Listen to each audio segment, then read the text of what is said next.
asalaamaaleykum wa rahmatullah ziar naa leen sama gars yi maa ngi lay demande nga abonné ci chaîne bu nekk abonné ko aimé sunu vidéo may ñu ay kër ci commentaire yi gars yi dem ba léegi maa ngi jot ay message ñi may laaj lu tax bande annonce bi dugul tey nag moom la fas yéene ñëw ak yéen leeral leen li nga xam ne moom moo tax bande annonce bi dugul balaa loolu ñu ngi wax inna lillahi wa inna ilayhi rajiun yàlla lañu jógee ci moom la ñu dellu maire bi ngeen di gis moom moo nekk Badiane Sassa nekk maire Kumba yàgg série bi nga xam ne moom moo nekk Bété Bété waaye rôle yu fay joué yëpp boo xoolee séquence yi nga xam ne joué na ko fa yëpp li mu fay incarné daal moom mooy jubal loolu daal moom moo nekk rôle am ba tax na image yi ngeen di gis bokk na ci image dernière yi nga xam ne tourné na ko ci série bi di Bété Bété fii mu ngi demoon kër Daaru Mbay gannaaw bi nga xam ne Sassa amoon na problème ak ki nga xam ne moom moo nekk jëkkëram bi di Papa Seck mu dem pour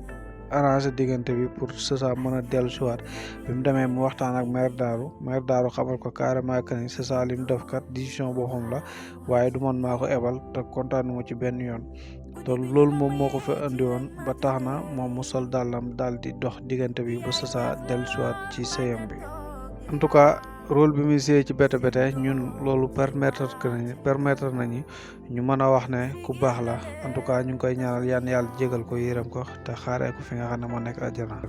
waaye tamit di ñaanal tamit déggéen mi nga xam ne moom it gaañoon na temps yi la nekkoon ci série Bété Bété moom it yàlla xaaree na àjjana ñoom ñëpp waaw boo xoolee des bi mu ngi noonu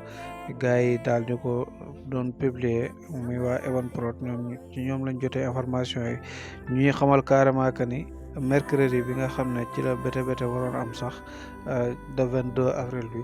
Bété Bété du daal di am dañ koy reposer ba beneen yoon maanaam dina am waaye nekkut léegi lay am na nag ñuy demande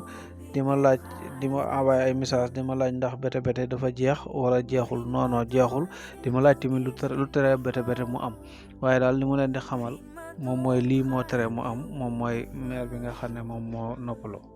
métti na lool mais nañ ko ñaanal rek yàlla xaree ko ajana ndax nit moom bu xasee ba génn àddina moom ñaan rek moom lay soxla comme ni ma leen ko yàgg waxee rek épisode moom wala bande annonce saa bu duggee rek dañ dugg ñu indi ci ay leeral incha allah rabbi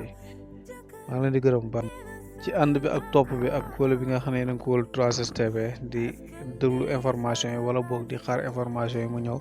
bu la ñu gisul rek da ngeen xam ne yaa quelque chose en tout cas lépp yéen la kon yéen ñi nga xam ne yéen a ngi doon xaar info